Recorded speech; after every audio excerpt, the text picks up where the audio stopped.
امیر المومنین جناب علی علیہ السلام نے اپنے لخت جگر جناب حسن بن علی بن ابی طالب کے لیے یہ وصیت نامہ لکھا۔ یہ اقتباسات اسی وصیت نامے سے ہیں۔ آپ نے تحریر فرمایا، دل شکستہ بے بس بیزار دنیا، مسافر عدم آباد، کہن سال پدر کی وصیت، کم سن آرزو مند، راہ روے راہ مرگ، ہدف امراض، اسیر دنیا، مقروض اجل، نشانہ آفات، مغلوب نفس، نوخیز فرزند کے نام۔ فرزند زمانے کی گردش، دنیا کی بے وفائی اور آخرت کی نزدیکی نے مجھے ہر طرف سے غافل کر کے صرف آنے والی زندگی کے اندیشوں میں مبتلا کر دیا ہے۔ اب مجھے صرف اپنی فکر ہے، تمام نشیب و فراز پیش نظر ہے، بے نقاب حقیقت آنکھوں کے سامنے ہے، سچا معاملہ روبراہ ہے۔ اسی لیے میں نے تیرے لیے یہ وصیت لکھی ہے، خواہ تیرے لیے زندہ رہوں یا فنا ہو جاؤں، کیونکہ مجھ میں اور تجھ میں کوئی فرق نہیں۔ تو میری جان ہے، تو میری روح ہے، تجھ پر آفت آئے گی تو پہلے مجھ پر آئے گی، تیری موت میری موت ہوگی۔ فرزند، میں تجھے وصیت کرتا ہوں کہ خدا سے خوف کر، اس کے حکم پر کاربند ہو، اس کے ذکر سے قلب کو آباد کر، اس کی رسی کو مضبوطی سے تھام، کیونکہ اس رشتے سے زیادہ مستحکم کوئی رشتہ نہیں جو تجھ میں اور تیرے خدا میں موجود ہے، بشرطے کہ تو خیال کرے۔ فرزند، دل کو موعظت سے زندہ کر، زہد سے مار، یقین سے قوت دے، حکمت سے روشن کر، موت کی یاد سے اس پر قابو پا، فانی ہونے کا اس سے اقرار لے، مصائب یاد دلا کر اسے ہوشیار بنا، زمانے کی نیرنگیوں سے ڈرا، بچھڑ جانے والوں کی حکایتیں سنا، گزرے ہوئوں کی تباہی سے عبرت دلا، ان کی اجڑی ہوئی بستیوں میں گشت کر، ان کی عمارتوں کے کھنڈر دیکھ اور دل سے سوال کر، ان لوگوں نے کیا کیا، کہاں چلے گئے اور کہاں جا کر آباد ہو گئے۔ ایسا کرنے سے تجھے معلوم ہو جائے گا کہ وہ اپنے دوست احباب سے جدا ہو گئے، ویرانوں میں جا بسے، اور تو بھی بس دیکھتے دیکھتے انہی جیسا ہو جائے گا۔ لہذا اپنی جگہ درست کر لے، آخرت کو دنیا کے بدلے نہ بیچ، بے علمی کی حالت میں بولنا چھوڑ دے، بے ضرورت گفتگو سے پرہیز کر، جس راہ میں بھٹک جانے کا اندیشہ ہو اس سے باز رہ، کیونکہ قدم کا روک لینا ہولناکیوں میں پھنسنے سے بہتر ہے۔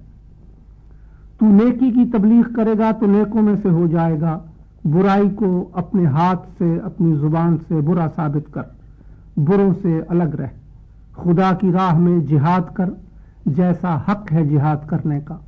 خدا کے معاملے میں ملامت کرنے والوں کی ملامت سے نہ ڈر، حق کے لیے مصائب کے طوفانوں میں کود جا، اور سب کاموں میں اپنے لیے خدا کی پناہ تلاش کر، اس طرح تو مضبوط جائے پناہ اور غیر مسخر قلعے میں پہنچ جائے گا۔ فرزند، جب میں نے دیکھا کہ آخر عمر کو پہنچ گیا ہوں اور ذوف کرتا جاتا ہے تو یہ وصیت لکھنے میں مجھے جلدی کرنا پڑی۔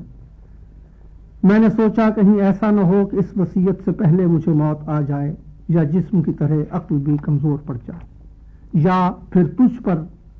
نفس کا غلبہ ہو جائے،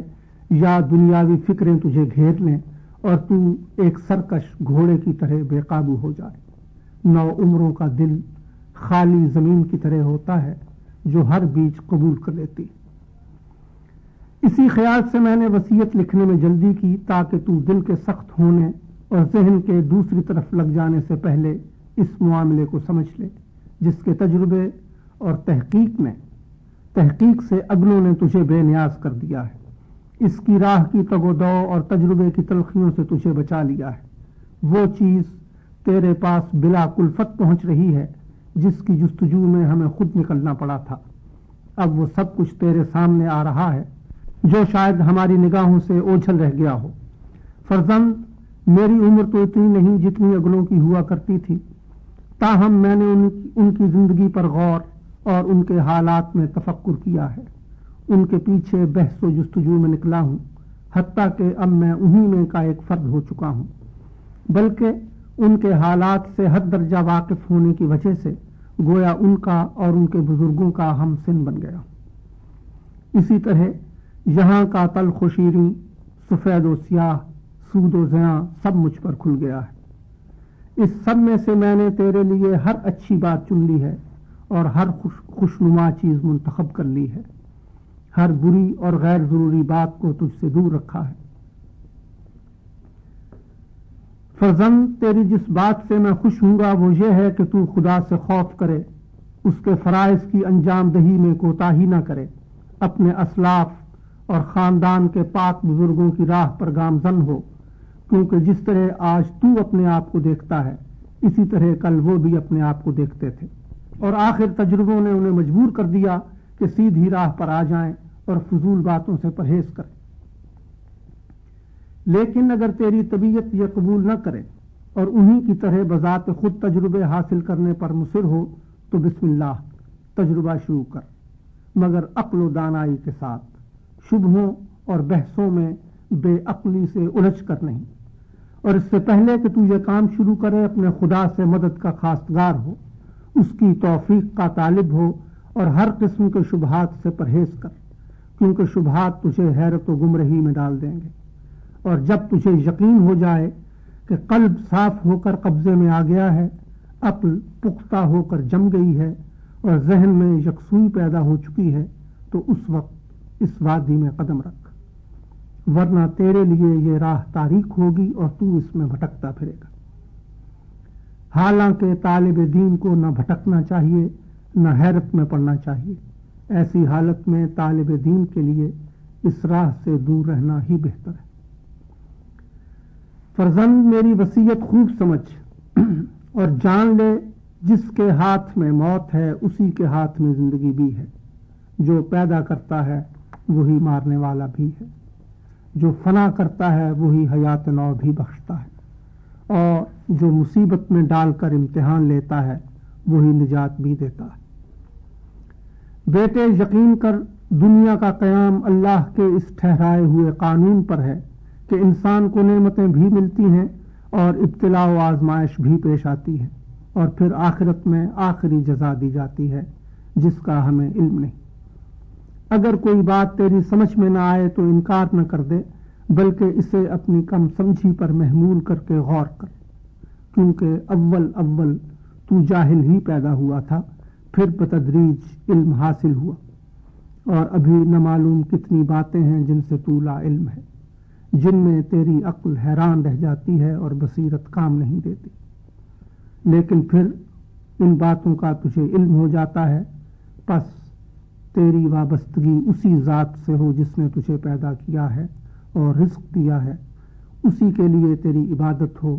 اسی کی طرف تیرا سر جھکے، اسی سے تیری خشیت ہو. فرزند، خدا کی بابت کسی نے ویسی تعلیم نہیں دی جیسی محمد صلی اللہ علیہ وآلہ وسلم نے دی ہے، پس انہی کو اپنا رہنما بنا. فرزند، اگر تیرے پروردگار کا کوئی شریک ہوتا تو اس کے بھی رسول آتے،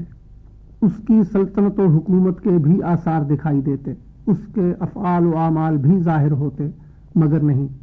وہ اللہ تو ایک ہی ہے، جیسا کہ خود اس نے اپنے بارے میں فرما دیا ہے. اس کی حکومت میں کوئی شریک نہیں، ہمیشہ سے ہے،